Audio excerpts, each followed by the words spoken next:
I got my head up high, my back straight. I'm 10 toes down in Florida or anywhere else I go. And I know that no matter what, it's not a on this earth that can ever me in my life. Listen to ICEMAN and Drake got me up, bro. Not gonna lie, you got me up. With the release of Drake's ICEMAN HABIBTI and Made to Honor albums being a week old, Drake has now started his response tour, responding to all the rappers who dissed him, responding to fans who loved it, and even buying a Drake superfan a brand new Escalade. Small gave me an Escalade.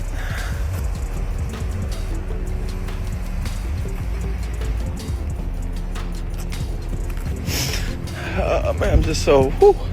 Thank you, Jesus, man. Thank you, Drake. This is... However, Drake got very creative with his response tour because he gave DJ Academics the choice of $1 million in cash all in a duffel bag or dinner with Drake. But we all know what Academics chose. I want it's the one thing money can't buy, even though money bought it. I have not opened the bag. But this is the interesting part because Drake did this strategically due to the lyrics on his Whisper My Name track, where Drake rapped, "I'll take the 500K, not the dinner. I can never learn stuff from none of y'all." Which is Drake's way of answering the famous question of, would you rather 500K or dinner with Jay-Z? So Drake would up it to $1 million or dinner with him, and Academics still chose that dinner. But with Drake dissing Jay-Z, one of the biggest names ever in the music world, Charleston White would react giving Drake his flowers while on a FaceTime. "Man, we are sitting down and taking over. Man, just chopping game and giving game. Yeah, say, man, you keep holding your head up. You the best. Don't let them tell you nothing there. You the best." Then Drake would speak about all the rappers that dissed ICEMAN, resulting in a viral tweet reading, "Drake speaks out for the first time since ICEMAN," standing on 10 toes of the lyrics that he said on that album, dissing everyone who did him wrong in the Kendrick beef, telling everyone to stay on that side. Because Drake had his first ever ICEMAN performance today. A lot of people asking how I'm feeling. I'm going to let you know how I'm feeling. Listen, the way I'm feeling is the same way I want you to walk out of here feeling tonight. I want, but you know how I'm feeling? I got my head up high, my back straight. I'm 10 toes down in Florida, anywhere else I go. And I know that no matter what, it's not a soul on this earth that can ever me in my life. And that's how I want you to walk out of here tonight. Sometimes you got to acknowledge the mistakes that you made in the past. Right? This is directly towards DJ Khaled for the stunt that he tried to pull, sharing an old video of Drake having dinner at his mansion. "Melissa, what do we have for dinner tonight?" "Oh, fish and rice tonight." "What do we have for dinner tonight?" "Chef Melissa, you see the slippers I got, you want all of that." "Tina, this is an Alaskan king crab with the underneath of the truffle butter." "Chef Melissa, what do we have for dinner tonight?" "Got your artichoke salad." "What's this?" "Chef Melissa, this is mine new. It smells so chocolatey." Where DJ Khaled is trying to show everyone the love him and Drake used to have for each other. Or he's trying to show Drake that he broke bread with him before all of this dissing occurred. But Drake didn't want to hear all that, because this all started when Drake rapped on Make Them Pay. "Khaled, you know what I mean? The beef is fully live. You went halal. And your people are still waiting for a free Palestine. But apparently everything is in black and white, red and green.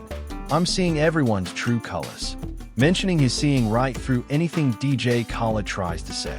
But DJ Khaled also wrote, "Let God rise and his enemies scatter. None man, none better than Jah. Coming you know thousands and two they stand against you. Hating me, them just can't go through them hard. None clean nor free. I remind them so much of who they're supposed to be. When I'm a royalty, them lost them identity." Which resulted in a viral IG live from DJ Khaled a few years ago being revealed as to the reason Khaled chose to go with Kendrick Lamar. The tweet reads, "DJ Khaled really went on IG live saying he planned on saving Drake's career with a collab from him and Lil Baby until Drake decided to diss him on his latest album. He couldn't even say a few words to save his country, but he wanted to save Drake's career. It's pure. Ain't none of that. It's pure. It's pure cause I'm always pure. We dropping the biggest anthem tonight. It's called Staying Alive. DJ Khaled featuring Drake and Little Baby. I don't know, man. I don't know, man. Nah. According to sources, this was the final time Drake ever worked with DJ Khaled because he disrespected Drake by trying to say he's saving his career when it was perfectly fine. However, Drake's next response was something that needed to be studied. He would speak out on Instagram Live with Bendadon. You put the Batman ears on you. What is them? Is this still Instagram Live? Does this still exist? You got 100 people in there. No way. The Batman ears. It still exists. Instagram Live. You know what I'm saying? It looked at that's live right hey. Right hey. Yeah, it's live. That's what when it say live up top, that mean it's actually live. So, let's both start. Come on, Drake. Me and my twin. While traveling to his first performance for the ICEMAN album, he went live with Bendadon, showing everyone that he is sticking with those who stayed loyal to him, but once again doing it in a strategic way. Because 1 hour after the IG Live, the new Nike commercial dropped, featuring Kevin Durant showing off the new KD19 shoes where him and Drake did a little bit of a comedy skit. But the interesting part is Drake actually used to do these commercials with LeBron James before he switched up. So, Drake is now dissing him not only on ICEMAN, but during the comedy skit. Give him belt, Drake. Give him belt. Yes. Give him belt. I'm giving belt. Yes. Give him belt. Meanwhile, some Drake fans believe there was a much deeper meaning behind the IG Live. According to sources, Drake never goes on IG Live, but some believe he did it to respond to 1900 Rugrat who called him out for stealing his beat. XXL wrote, 1900 Rugrat calls out Drake for allegedly ripping his beat after reaching out to collab. The Florida rapper shared a post on Instagram after hearing Drake's new ICEMAN album. Released on May 15th, Rugrat claims that Drake's producer reached out to him over a year ago about collaborating, which Rugrat even backed up with alleged screenshots with DMs of Drizzy. Rugrat says that he sent over 10 songs, and the one Drake was interested in was the song that wound up being the intro to his album. However, Drake never sent a verse. Then the track Lil Birdie from his ICEMAN album sounded very similar to the beat used on Rugrat's intro. Alright, so I got a story time cause I just listened to ICEMAN and Drake got me up, bro. Not going to lie, you got me up. So, when I made the intro to my first album about a year and a half ago, Drake was hitting me up around the time and wanted his music, a Drake producer. Now, the intro still dropped. I said, no, you can't have this song. Till I just went and listened to ICEMAN and I listened to Little Bodie. And then I went back and listened to the intro on my first album. Twin. 1900 even exposed his DMs with Drake. Likely not the best idea, but showing Drake said he wanted to cook up songs together. But this all resulted in something very weird. Because moments later, also on Instagram, we see Glorilla's sister, Rorilla, also call out Drake. No Jumper tweeted, Rorilla goes off on Glorilla, Lotto, and Drake and Soulja Boy. She's calling them out for working together on a diss track aimed at her, then adding it by liking and supporting the song across social media. Drake, Soulja Boy, Lotto, Glow. Lotto, you're not even getting claimed in public by your baby daddy. Drake, you saw the mother over this, and it's at you. Like I thought it was good. I thought it was cool. You'll probably just fell back to bed. You any mother way. Cause your mad cause Cash Doll got on you. Way and you want to sit here and applaud Lotto. Trying to join the viral train of calling out Drake. Just like 1900 Rugrat did, because apparently Drake liked a diss track about Brorilla right before ICEMAN released, resulting in that post going viral on social media. But this is nothing compared to Drake and Future's reaction to Kendrick Lamar. It would be announced Kendrick Lamar reportedly lost it and trashed studio equipment worth thousands after learning that Future was on Drake's ICEMAN, where Future would team back up with Drake on the Rando Atlanta track. But the following morning after Future tweeted, me and ICEMAN back by popular demand, confirming Future is on Drake's side for good. Future says, me and ICEMAN back by demand. That's like the lyric. I think Future wants that number one. If you don't know, his song with Drake is anticipated to be like number 2 or something. It's either number 2 or number 3. So, if you don't know, Drake is supposed to dominate the entire top 10. His going to own 9 spots in the Billboard Hot 100 except one. Drake wanting his relationship with Future to be cemented due to his falling out with J. Cole. Not only did this make Kendrick Lamar angry, but it also gave Drake the green light to finally diss J. Cole. Cause he rapped on Make Them Pay. I stood 10 toes cause I'd much rather passing than a submission. How can you press the ignition and let some memories of the past affect the decision? I love you cause of history. But if we being real, I can never forgive you and you never even call me back. But destiny's written. F8 Big 3 anyway. There was too many chefs in the kitchen. It was a mess to begin with, which is Drake's way of expressing his feelings for J. Cole after J. Cole did something very shady. Yo, J. Cole, listen up and listen to me really clearly. Okay? Brother, I think both Kendrick and Drake look at you like a straight up, you're the worst type of person, J. Cole. It's like you shouldn't be nowhere near conflict because the lack of picking a side and towing the line is backdoor vibes. But the interesting part is the line about J. Cole saying F8 Big 3 anyway. There's too many chefs in the kitchen not only got the attention of J. Cole, but it also got the attention of Rick Ross. Rick Ross would end up reacting while on an Instagram video, calling Drake washed and calling out those lyrics specifically. Boss, damn, 3 albums of trash albums 2 years too late. What site is this? A complex. The Glazer University. Oh my god. I've been a long fan of oh my god. Mr. YouTube. The Big 3. Anyway, there was too many chefs in the kitchen. Boss, come on guys, stop. You all got to let's all leave little man alone now. Man, he did it.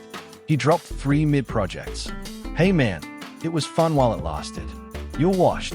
But with several songs in the ICEMAN album dissing Rick Ross, there's only one person Drake truly cared about dissing, and that was Jay-Z. On Drake's J. Prince STFU track, he went at Jay-Z. As the meaning of the song reads, on J. Prince, Drake appears to lash out at critics, the media, and people in the rap industry who turned on him after his feud with Kendrick Lamar. Fans believe several lyrics reference the Kendrick beef directly, with Drake addressing public backlash and people celebrating his downfall. Listeners also think that he threw subtle disses at Jay-Z and older industry figures, basically telling everyone to shut up while he continues dominating the industry. No, Jumper tweeted, Drake seemingly disses Jay-Z on J. Prince where Drake raps. Buried alive, someone come dig me up. If I call your shorty right now, then she's picking up. You boys got big off my name. That's big enough. We know how you OGs rocking already. The jig is up because 1 week before ICEMAN dropped, Jay-Z, being an OG in the industry, said exactly how his rocking.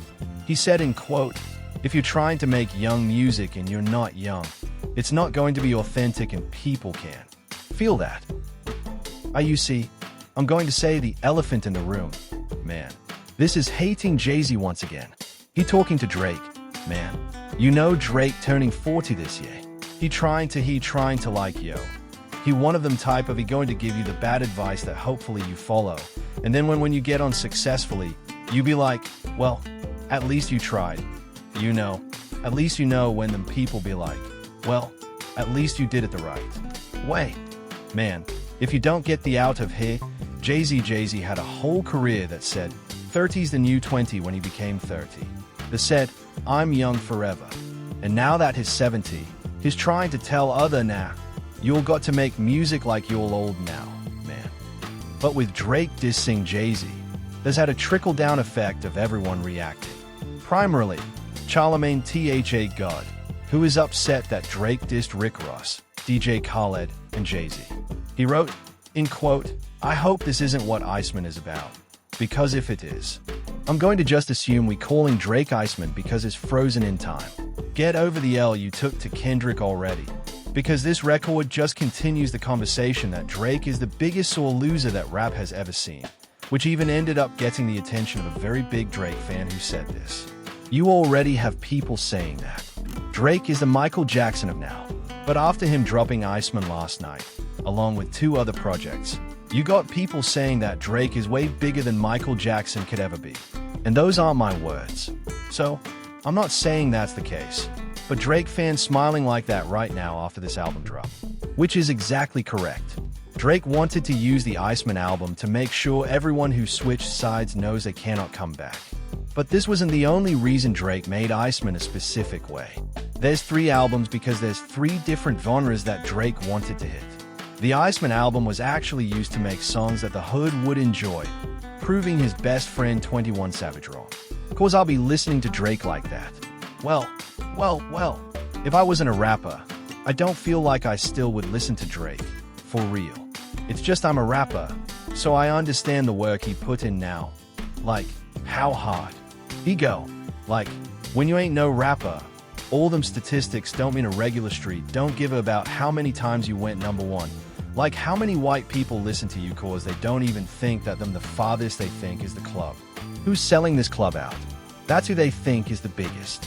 Like in Atlanta, it's a lot of who you really can't tell them Future ain't bigger than Drake. That's I would say this cap. Really? On God, I used to think that. Drake ain't really no big. I'm going to just assume we calling Drake Iceman because it's frozen in time.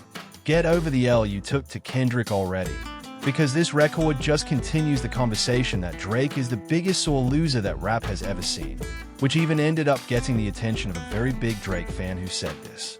You already have people saying that Drake is the Michael Jackson of now, but after him dropping Iceman last night, along with 2 other projects, you got people saying that Drake is way bigger than Michael Jackson could ever be. And those aren't my words. So, I'm not saying that's the case.